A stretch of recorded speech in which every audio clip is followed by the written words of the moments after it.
Welcome back to AM Northwest. It's an inspiring story of ordinary citizens coming together to confront injustice and attempting to repair American democracy with their own hands. Here to share her latest work, we welcome the author of Spell Freedom, the underground schools that built the civil rights movement, Elaine Weiss. Good to have you with us, Elaine. First of all, let's get, how were you inspired to write about this topic? Because most of us have not heard of these, especially the four main characters in your book.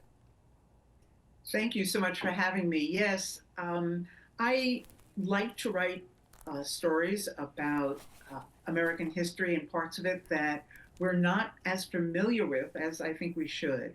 And my previous book was about how women won the right to vote and extending that exploration of our professed devotion to democracy in our country, and yet there are great numbers of segments of our population over our history that were not allowed to vote. So this is how Black citizens in the Jim Crow South reclaimed their voting rights. Because there were always restrictions put on, even though they were allowed to vote, there were restrictions put on it. And there were certain people who really were the ones who let's educate everyone so we can all vote, we can all have a say. You have segregated schools, they were trying to integrate them. So tell me about, let's start with Septima Clark. Yes, Septima Clark is, when the book opens in 1954, which is the date of the Brown versus Board of Education Supreme Court decision that orders desegregation of schools, says separate is not equal. And this galvanizes a movement all through the South of Black citizens to come together and try to reclaim their constitutional rights, both to be able to freely go anywhere in public facilities, but also to be able to vote. And Septima Clark at this time is a middle-aged grandmother, Black school teacher, has been teaching in the Black school system. Again, it's segregated. She's from Charleston, South Carolina, and she she's an activist with the NAACP, which is outlawed, will soon be outlawed as a subversive and communist organization. Communists, yeah, they were calling them communists. Yeah, they were calling anyone who dared to question the Jim Crow decisions and the discrimination and the suppression of voting a communist. Yeah. This was a tactic that was used. So she uses her teaching talents to organize schools. And these are not brick and mortar schools. These are little community classes held in the backs of grocery stores or in a beauty shop with the curtains closed so white people wouldn't see that she and the teachers that she trained were teaching those who were illiterate in the Black community to pass the literacy tests, which were required of Black citizens to be able to register to vote. But not required of white citizens. Not usually, and not in the same way. They were totally discriminatory on purpose. Esau Jenkins, tell me about him, and then Bernice Robinson and Miles Horton. Yeah, these are my main characters. Again, people that we've rarely, if ever, heard about. Esau Jenkins is this fascinating, creative, a social entrepreneur, you might call him today. He's doing well by doing good. He has a lot of little businesses, and one of them is running a bus, a jitney bus, between his home on one of the sea islands off the coast of Charleston and the city. And he goes back and forth with workers who need to get to their jobs. Here's the bus.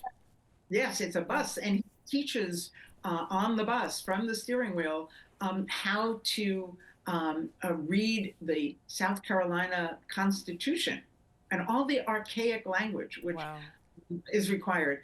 And what he realizes, people are memorizing this. They're passing the registration test, but they're only memorizing. And he begins to collaborate with Septima Clark, who is a master teacher, to try to teach them to read, to really be able to read.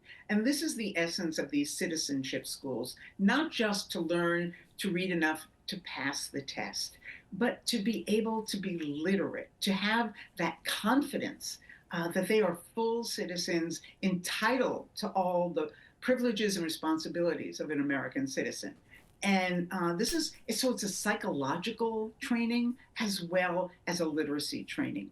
And Esau Jenkins, who himself only had up to fourth grade in formal classroom, he goes back to night school. He's just an incredibly imaginative community leader, and he works to establish the first citizenship school in the back of a cooperative grocery store on his island, which he helps build.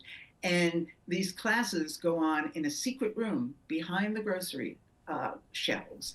And adults come to learn to read and write, and they have to learn to hold a pencil. They've Yeah. never held a Then they're pencil. held, absolutely. Bernice Robinson is another, a beautician.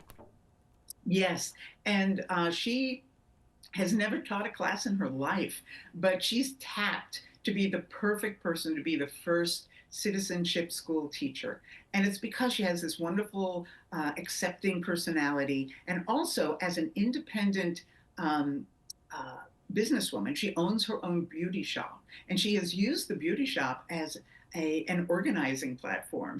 Her customers come in, they complain about Jim Crow decisions, and she says, join the NAACP. You can have your membership cards sent here so the mailman won't know. Well, no, that. Mailman won't know that you've joined the NAACP. And so she becomes the first teacher, and she becomes so impressed with these. Her students are range from age like 17 to 75, Wow. and they want to learn to read and write. And, And and lastly, Miles Horton. This is a white Miles man who wanted to help out as well. Yes, he is. He runs.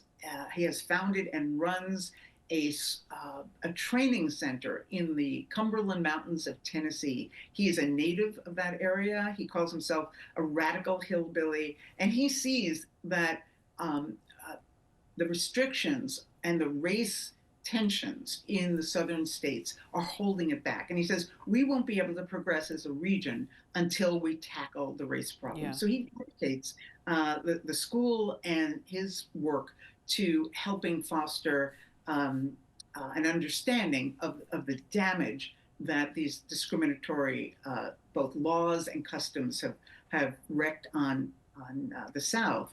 And he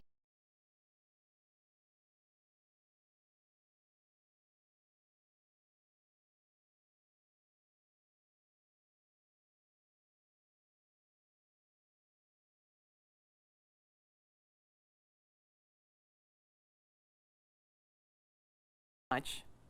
I'm so glad to be with you. Thank you. All right, we'll be right back with more AM Northwest. Don't go away.